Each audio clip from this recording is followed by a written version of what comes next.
I want to begin, as I will end, with deep thanks. So thank you so much, Heather and Ashley and Noelle and Sarah, and thank you to CAGJ's incredible board. Thank you to the radical army of interns, and thank you to the table captains who are hosting you tonight, and thank you to the generous donors who have contributed to CAGJ, and thank you also if you would like to have contributed but weren't able to and are joining us anyway. Thanks for being here. But I also want to thank our families for supporting your work as mine supports mine, and thank you for the webs of life that live on and through and around us. And thank you to those who made the food and the place where we find ourselves, the workers whose hands tended us before we came here and who will tend us after we leave.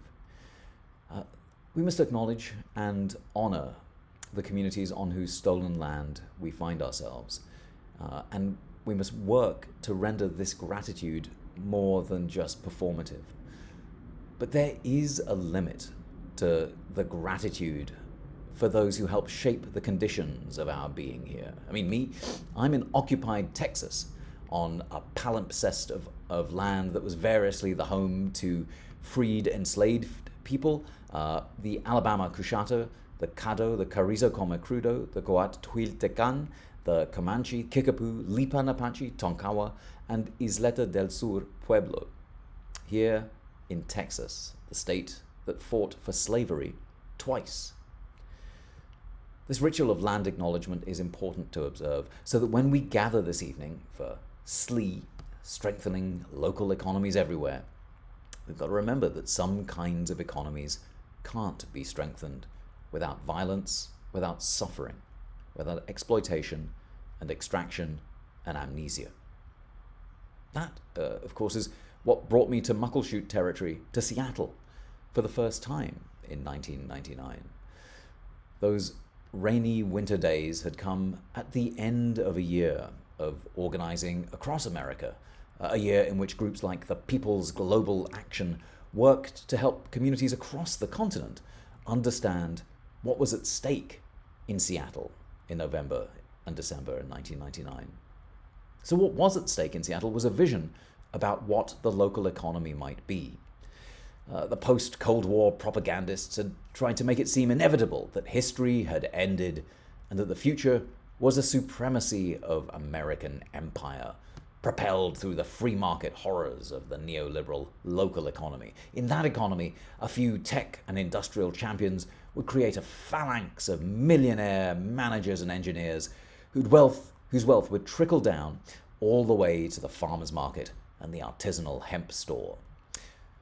But the alternative on the streets of Seattle wasn't a kind of hippie, individualist, small-minded local economy, not the kind in which ecotopians might secede from the rest of North America and, on their stolen land with wealth accumulated over generations, pretend that they're living off the grid by virtue of their virtue and their prudence and abstention and a love of good weed and fellow white folk. No, that wasn't the alternative to the neoliberal economy. The real alternative in Seattle was an international web of solidarity, of mutual support and aid and recognition and remembrance. Those bonds of solidarity weren't just cross-sectoral, though they were that. Of course, you all remember the animosity between the environmental and the logging community in Washington state, and of course, to some extent, that hasn't gone away. But there was something of a truce in the discovery that Teamsters and Turtles might find some common ground, that they might both be threatened by the neoliberal economy and might unite in opposition against neoliberal economics.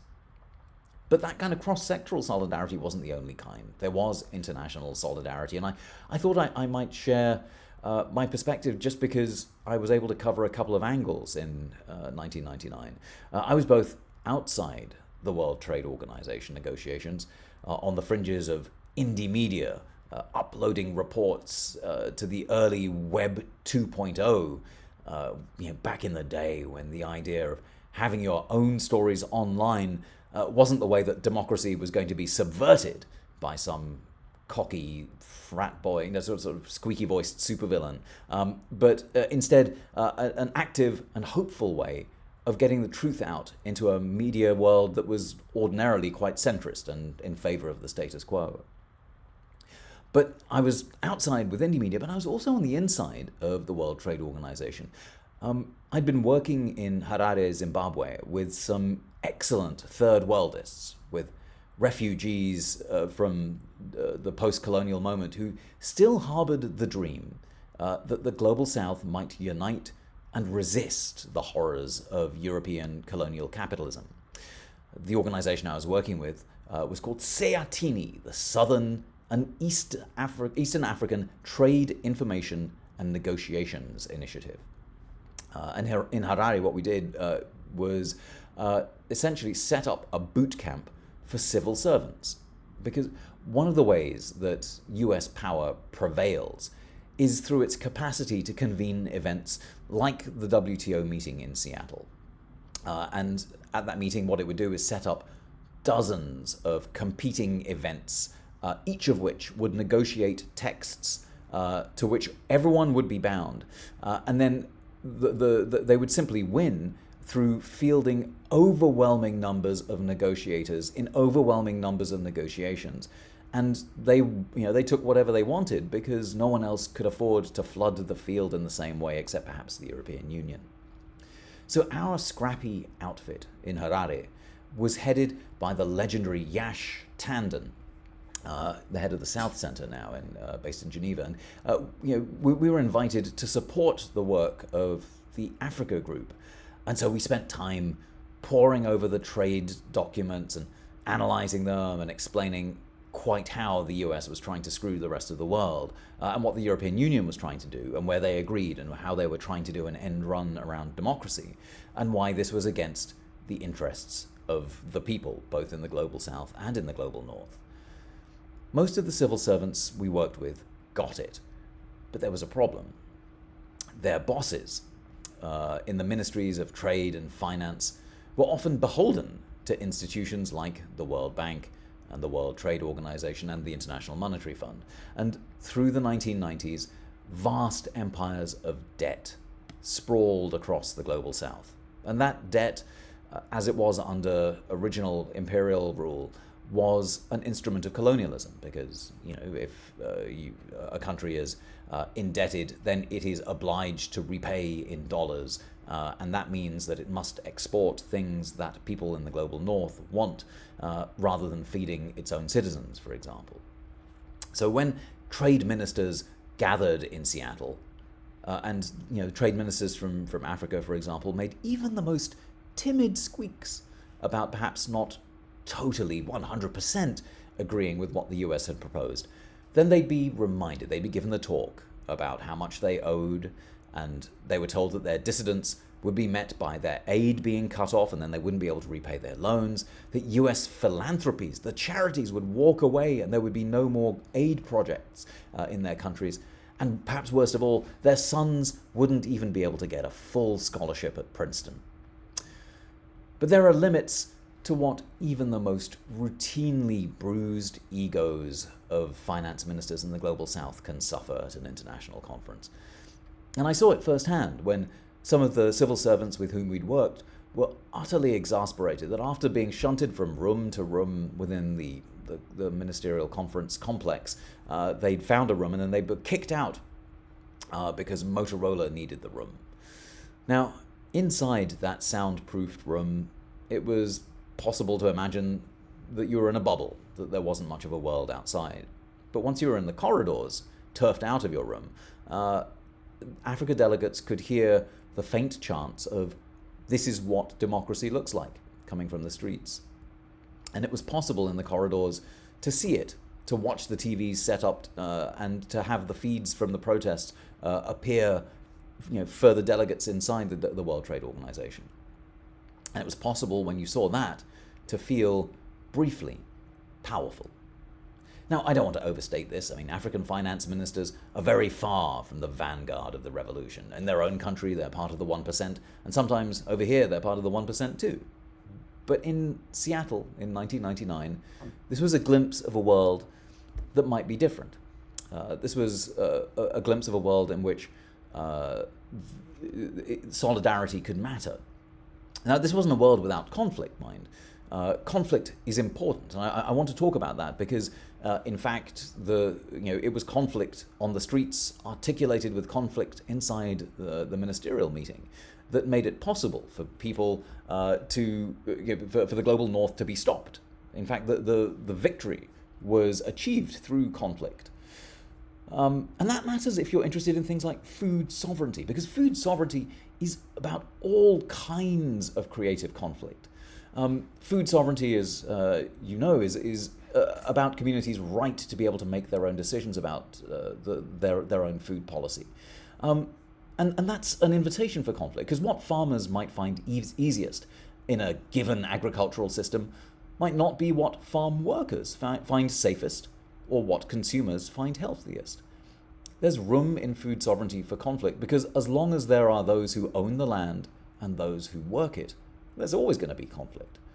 The means of food sovereignty are to embrace the conflict, and its ends are to render that terrain of conflict a terrain in which power becomes more equal. So let me give you a sort of concrete example.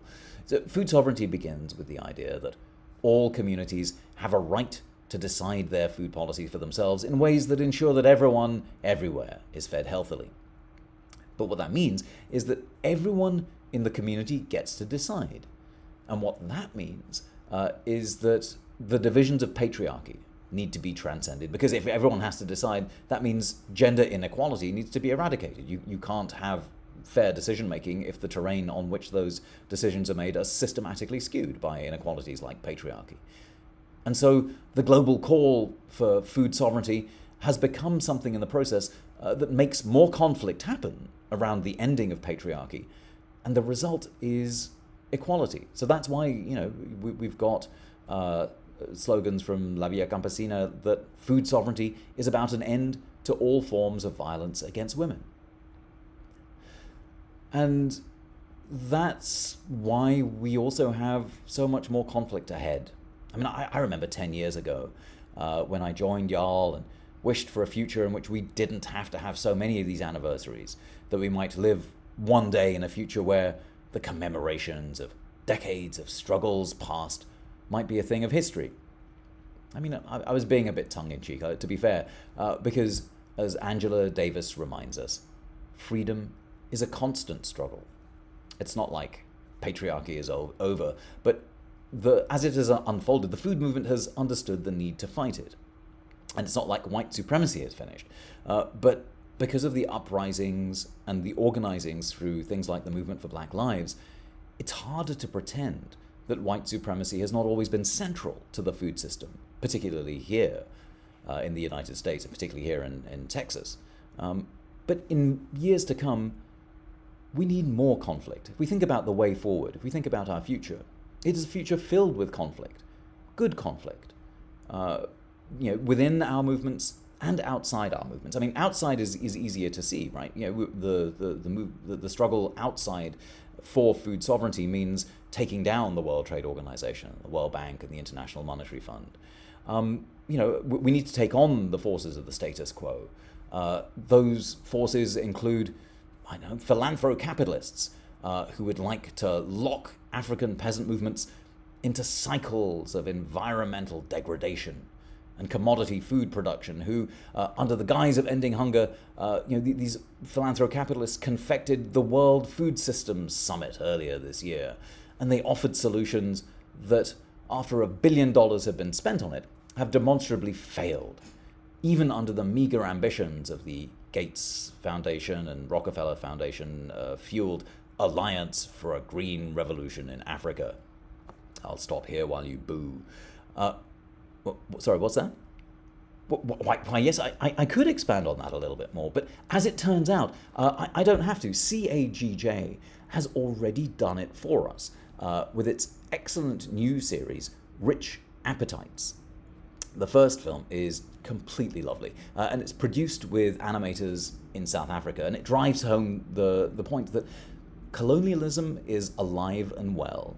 And just as with the original colonialism that was presented as a gift as a modernizing embrace from from white folk in Europe to the benighted in Africa, so is modern colonialism operating under the aegis of philanthropic donations and modernizing agriculture. But colonialism continues to have its local and international enablers. But that brings me back to where I began this evening, with gratitude. I'm filled with gratitude that CAGJ is engaged in these webs of solidarity outside the United States and with Africa. I saw it 20 years ago on the streets of Seattle, and I'm seeing it now, and it's vital that the kinds of things, the kinds of storytelling, the kinds of mobilizing around, say, rich appetites that enable us to stop egregious moments like the UN Food Systems Summit continue. Y'all are home to the Gates Foundation and soon the Bezos Environmental Rocket Ship Fund, or whatever he's going to call it. There are ways in which those pots of money are going to be colonial and need to be called out, and it would be important for folk in occupied Muckleshoot territory in Seattle to be able to do that. And I'm excited that that sort of creative conflict can exist outside the movement, but also that solidarity can hold within it for all of us, within the movement, the kind of conflict that we need more of. The kind of conflict that encourages us in the global north to recognize that we have to sacrifice. We have to be held to a higher standard than we have been living with at the moment. Our comrades in the global south are asking us now, in the 10 years that we've got left to put some decent climate policies in place, to make greater sacrifices than we've really ever done, not just in terms of putting our bodies on the gears of the machine, but also to actually enact the kinds of policies that are going to make substantive differences in the global south and in the global north. We're going to have to give some stuff up. There's going to be losses for the middle class, even though we will be raising the working class in the global north. And that's a conflict that can and should feel uncomfortable. Just as the long road of rehabilitation from patriarchy, for example, is a lifetime of work for me, for all men, it's going to be a duty of liberation. And that long road is one that we all need to be recognizing as part of our solidarity of being, having lived with the privilege of being in the global north. And now our solidarities with working classes everywhere is going to require substantial sacrifice and change as we unlearn everything that capitalism has instilled in us. That's not an easy road, but it's a road that we can go down together because we have this international solidarity that can call us on our shit and help us become better. And that requires from us, the angels of the left, sacrifice, and that's good solidarity. That's what good food sovereignty means. It means creating a process that can hold conflict so that we can all be better. It's a reminder that freedom is a constant struggle. And I'm very grateful, as I have always been, and that as I always will be, that even if we're apart, we get to work in this struggle under the joyous banner as a community allied for global justice. Thanks very much.